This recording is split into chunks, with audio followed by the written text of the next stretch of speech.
Hey, I'm Alec from MatterHackers, and today I'm going to show you how to succeed with PLA.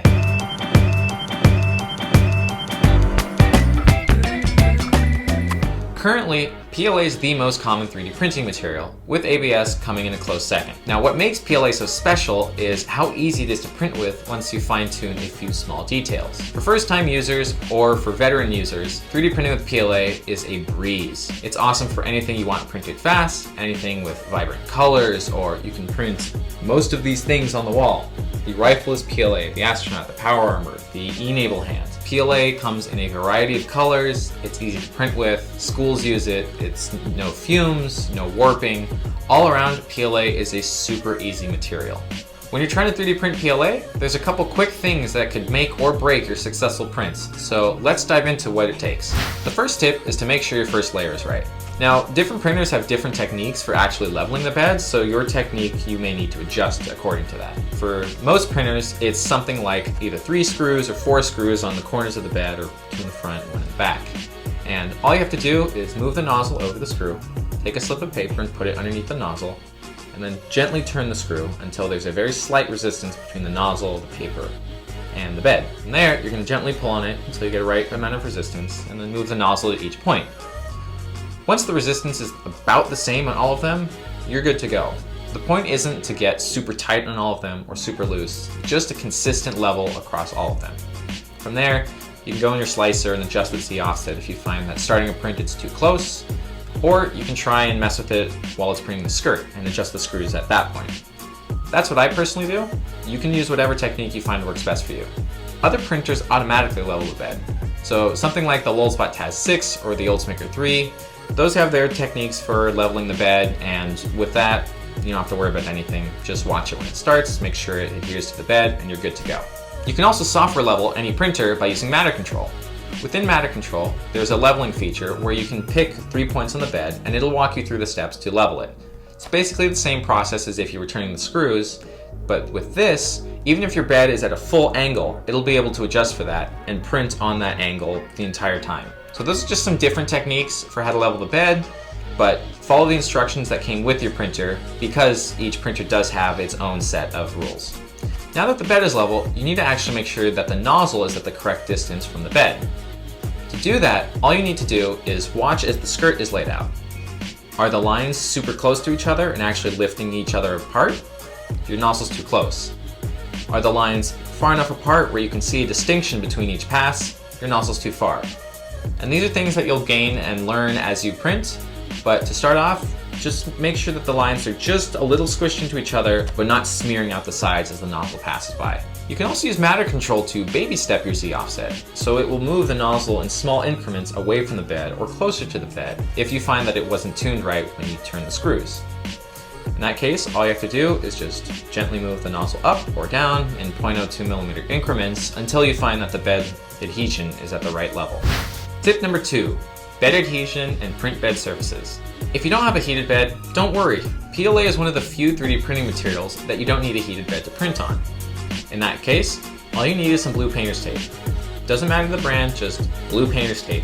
And all you have to do is put it on the bed and make sure as you add each strip, they butt up against each other and don't overlap, they're not too far apart, because any of those differences will be seen in your prints. You can see on this one that there's a distinct pattern on the bottom, and that's from the blue tape. So if you don't mind that and you don't have a heated bed, that'll work perfectly for you. You will need to swap out some of the tape as time goes on, from either gouging the tape as you're removing prints, or it just doesn't stick as well. Really easy, just take it off, put on a new strip, and you're good to go. If you do have a heated bed, here's what you can do. Just print on blue tape like you would without a heated bed, and just don't turn the bed on, and that'll work fine. Or if you want to get that ultra glossy finish that glass is known for, all you have to do is turn up the bed to about 70 Celsius, turn down the print speed to about 30mm per second, and just make sure that first layer is really squished and layered properly as a first layer, and just keep an eye on it. Too low of a print bed temperature and the corners will warp, too hot, and you will get very similar problems. 70 Celsius is a good number. If you don't mind not having the glossy surface on the bottom of your print, you can use some Elmer's glue stick. Just regular school glue stick, put it on the bed in a crosshatch pattern from one corner to the other, so do one pass this way, one pass that way, and then your prints should stick. So this is very helpful in trying to make sure that your prints stay on the bed. You're not too concerned for surface finish on the bottom. And it's really easy to clean off with just some water and from the sink. Just clean it off. Or it's easy to renew it. Just wet a paper towel, wipe it down, and you can just keep printing on it again. Tip number 3, calibrating your print temperature. For PLA, I generally print with 200 degrees Celsius for the print head and 70 degrees Celsius for the bed. Now, this will change depending on the brand, the filament color, any additives in the manufacturing process, so it is something you'll need to calibrate. And there are a variety of calibration models out there, from calibration cubes to retraction cube tests to full test pieces. Find which one you like best, which covers the features you want to calibrate for, and just fine-tune some of the settings. What you'll have to do is either raise the temperature up 5 degrees, down 5 degrees, and that's when you'll start seeing differences. And there are many guides out there dedicated to each specific problem you may find. But in general, 200 and 70 are great settings. Tip number 4, how to change filament. One of the earliest mistakes I made when 3D printing was changing filament. I thought that I could just pull the filament out, put the new one in, and be done with it.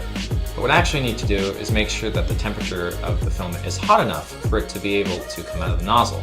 Because what happens is it melts and then cools in the nozzle and forms a plug. So what you gotta do is heat up the nozzle, disengage the tension on the extruder, which can either be done with a lever in some printers or some other system that needs to be disengaged. But what you do is you heat it up to normal printing temperature, pull it out, put the new one in, re-engage the extruder, and you can start printing.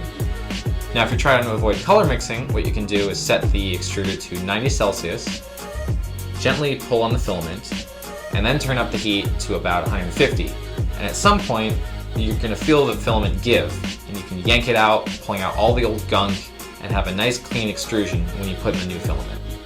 Tip number 6, be sure to regularly clean your extruder gear. There's a small gear inside your extruder, and that gear presses up against your filament and pushes it through using the small teeth on it. Now if the tension is too tight, it really chews up that filament and then it fails to extrude. Or if it's just being regularly used, it fills up a little bit and you'll need to clean it out. Easiest thing to do is to use a toothbrush or a small wire brush, brush out the gears as you're turning it to make sure it's all clean. And once that's done, it's good to go for another couple months. The thing is to just make sure that when you see it's getting dirty, or you see that there's filament dust all in the extruder, just clean it out as a refresher and a general maintenance thing. If you aren't able to extrude at all, your nozzle may be clogged, and in that case, we have another video on how to unclog your nozzle. So be sure to check that out, add that to your knowledge base for when it happens, because it will happen. It happens to me, it happens to the best of us. It's just part of 3D printing. And that's it.